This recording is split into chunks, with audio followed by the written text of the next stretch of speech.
বাজার থেকে সাদা চিনি বা রিফাইন্ড সুগার না কিনে ঘরেই তৈরি করুন স্বাস্থ্যকর চিনি, তাও মাত্র একটি উপকরণে। এই চিনি দিয়ে আপনারা কেক, বিস্কুট, মিষ্টি সব বানাতে পারবেন। যারা চিনি খান না বলে পছন্দের খাবারগুলো খেতে পারছেন না, তারা কিন্তু এই ভিডিও কোনো মতেই মিস করবেন না।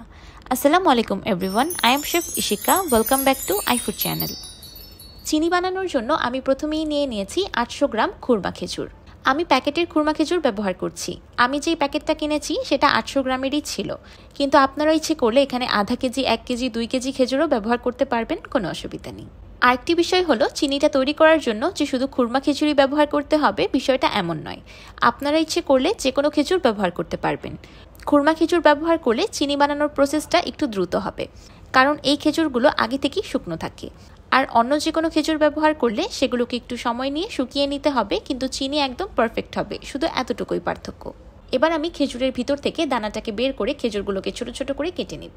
ছোট ছোট করে কেটে নেওয়ার কারণ হলো যেন এগুলো দ্রুত শুকিয়ে যায়, তাই আমি চেষ্টা করেছি একদম ছোট ছোট করে কেটে নেওয়ার। আপনারা ইচ্ছে করলে আর একটু বড় করেও কাটতে পারবেন, তাহলে শুকাতে একটু বেশি সময় লাগবে, এই আর কি। আমার সবগুলো খেজুর কাটা হয়ে গিয়েছে। এবার খেজুরগুলোকে একটি বাটিতে ট্রান্সফার করে দিলাম। খুরমা খেজুর দিয়ে চিনি বানালে যেমন শুকাতে কম সময় লাগবে আর চিনিটা দ্রুত বানানো যাবে, তেমনি কিন্তু চিনিটা একটু মিষ্টিও কম হবে, কারণ খুরমা খেজুরগুলো খেতে কম মিষ্টি হয়। আপনারা যদি অন্যান্য খেজুর দিয়ে চিনি তৈরি করেন তাহলে চিনিটা খেতে বেশি মিষ্টি হবে। আমি কেটে রাখা খেজুরগুলোকে একটি বেকিং ট্রেতে দিয়ে ছড়িয়ে দিলাম। আমি এই বেকিং ট্রের সাথে সাথে 2টি স্টিলের প্লেটেও খেজুরগুলো দিয়ে দিয়েছি। এবার আমি ছাদের একদম কড়া রোদে খেজুরগুলোকে শুকিয়ে নিব 2 থেকে 3 দিনের মতো। আচ্ছা, যারা বাহিরের দেশে থাকেন আর রোদ পান না, তারা কি করবেন? তাদের জন্য আমি আরেকটি পদ্ধতি দেখিয়ে দিচ্ছি।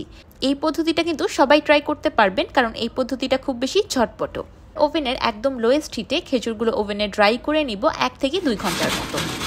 যাদের বাসায় ওভেন আছে তারা 2-3 দিন অপেক্ষা না করে ওভেনেই খুব ঝটপট খেজুরগুলোকে ড্রাই করে নিতে পারবেন। এইদিকে ছাদের রোদে দেওয়া খেজুরগুলো খুব সুন্দরভাবে শুকিয়ে গিয়েছে আর এগুলো অনেক বেশি মুচমুচে হয়েছে। আমি একটি ছোট টুকরা ভেঙে দেখাচ্ছি যে কত ইজিলি ভেঙে যাচ্ছে, এতটাই বেশি শক্ত হয়ে গিয়েছে। একটি বিষয় লক্ষ্য রাখতে হবে, খেজুরগুলোকে একদম ভিতর পর্যন্ত খুব ভালোভাবে শুকিয়ে নিতে হবে, যেন খেজুরগুলোতে একটুও আঠালো ভাব না থাকে। এবার খেজুরগুলো একটি ব্লেন্ডার জারে দিয়ে খুব ভালোভাবে ব্লেন্ড করে নিব। ব্লেন্ড করার সময় যদি দেখেন যে খেজুরগুলো একদম ভিতর পর্যন্ত শুকায়নি আর হালকা আঠালো ভাব আছে, তাহলে অর্ধেক গুঁড়ো করে এগুলোকে আবারও শুকাতে দিতে পারেন। অর্ধেক গুঁড়ো করে খেজুরগুলো শুকাতে দিলে কিন্তু খুব সুন্দরভাবে শুকিয়ে যাবে।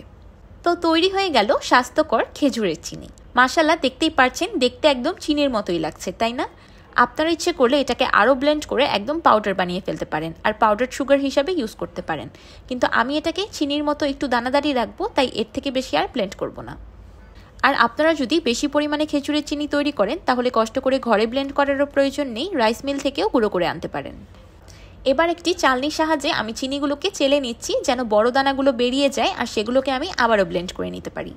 যারা চিনি অ্যাভয়েড করেন বলে মিষ্টি জাতীয় খাবারগুলো খেতে পারছেন না, তারা কিন্তু এখন এই চিনি ঘরে তৈরি করে খুব সহজেই নিজের পছন্দের খাবারগুলো খেতে পারবেন।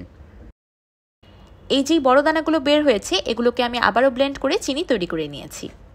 মাশাআল্লাহ, দেখতেই পারছেন কত দারুণ চিনি তৈরি হয়েছে। দেখতে একদম ব্রাউন সুগারের মতো লাগছে, তাই না? এত দাম দিয়ে সেগুলো না কিনে এখন থেকে ঘরেই তৈরি করে নিতে পারবেন স্বাস্থ্যকর খেজুরের চিনি।